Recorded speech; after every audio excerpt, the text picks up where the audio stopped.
Thank you for staying tuned. Well, today's discussion, the next lap of our conversation, we have us talking about the issue of youth development. This is more than just creativity, but we're talking about the capacity building of the Niger Delta youths to solve problems in ways the world hasn't seen before. Well, the 2025 International Youth Day theme, which was local youth actions for the Sustainable Development Goals and beyond, could not be more timely for the Niger Delta region. But how do these actions translate into thriving businesses, sustainable jobs, and tangible community change here in the Niger Delta? We have joining us SA to the Ibom State Governor on Electronic Media, Mr. Samuel Ayara. You're welcome on the program. Thank you for joining us. Many thanks, Robert. It's pretty good to be on the show. Well, it's always an interesting time when it is that time of the year to celebrate the International Youth Day, and the Niger Delta wasn't left out, especially considering how apt the theme for this year is when you look at the importance of local investment in youth development.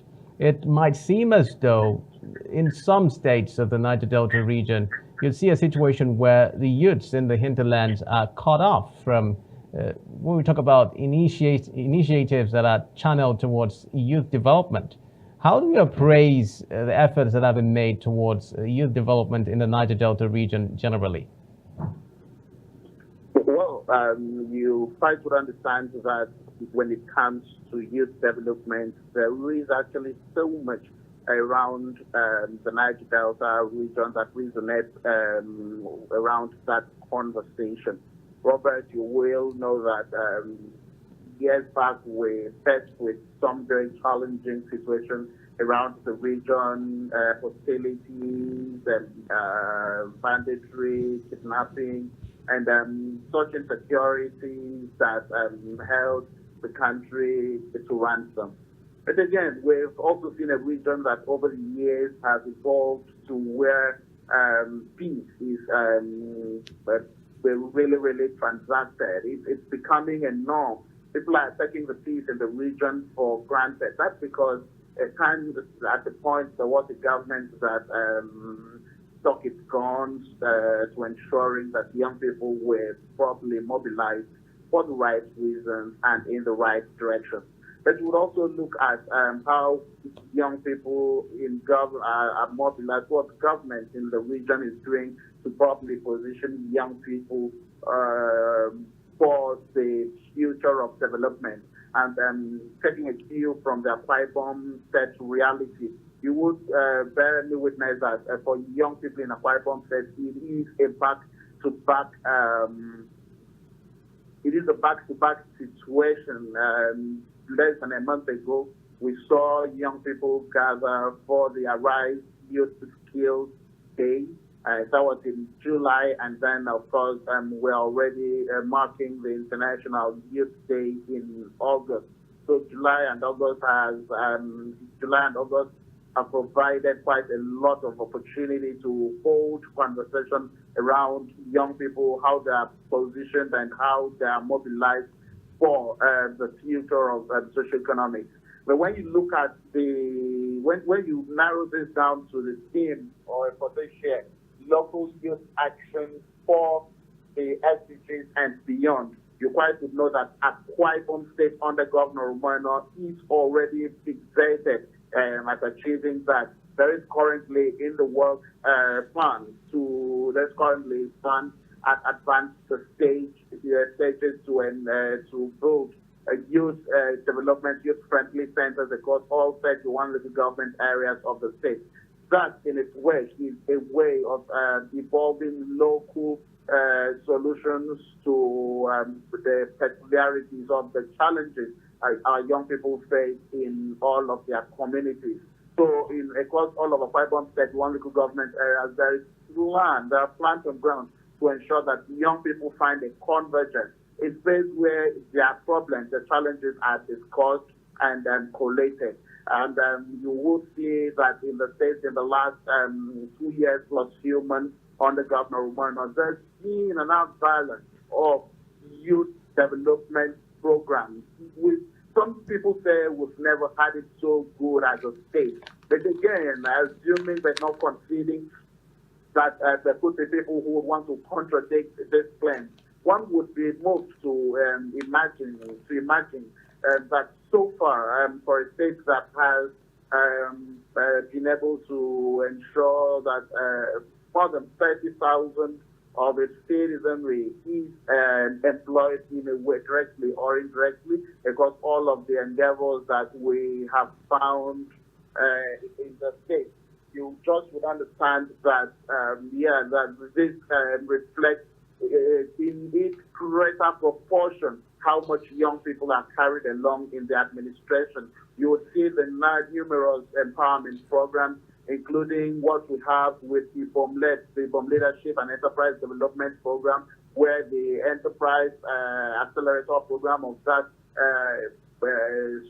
sector of that very department of government has seen to the training and empowerment of 1,200 young people.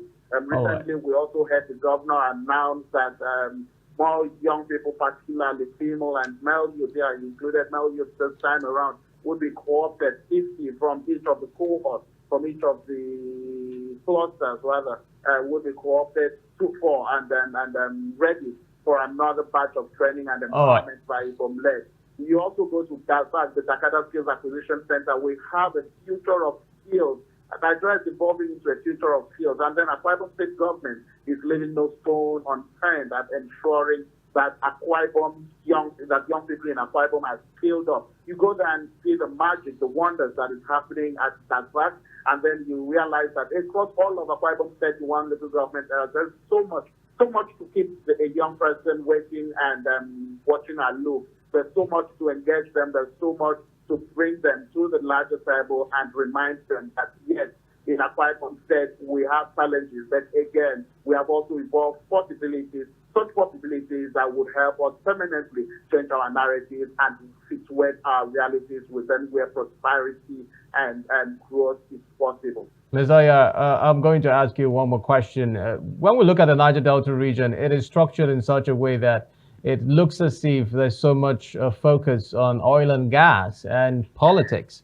And the youths have been accused of being too interested in not just entirely, they're not even interested in investing time in politics, but, being some sort of subject to the politicians in such a way that it hampers their growth, their creativity, and any initiatives and innovations that they are supposed to be tapping inward.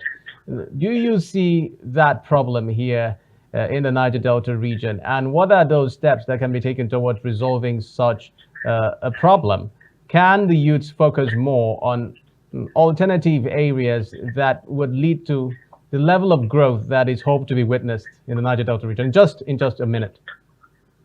Well, Robert, you would understand that in all of human endeavors, we will always at all times evolve or gravitate from the known to unknown. So when we focus, at times where we had young people in the region focus on oil and gas and of course politics, that is what was known at the time. But we're beginning to see new realities. We're beginning to see new innovations. We're beginning to see people plunge into ICTs. We are beginning to see people play big in agriculture. So yes, times there were when an average concern and concentration of a young person in the region was oil and gas and of course politics. But going forward, we are seeing young people in the region who are doing really big in agriculture and, of course, in education. We're seeing how people do well across these grounds of social structures. And certainly, the Niger Delta has been repositioned on the field where out than we ever were. Oh, thank you very much, SH Akwa State Governor and Electronic Media, Mr. Samuel Ayara, for speaking with us on Niger Delta today. The pleasure is mine, Robert. All right, so we come full square on Niger Delta today. Thank you very much for staying with us, and do tune in again tomorrow for another fresh edition. Remember to follow all our activities on all our social media platforms, all of which you can find on our website, adbntv.com. My name is Xavier Robert, wishing you a terrific afternoon.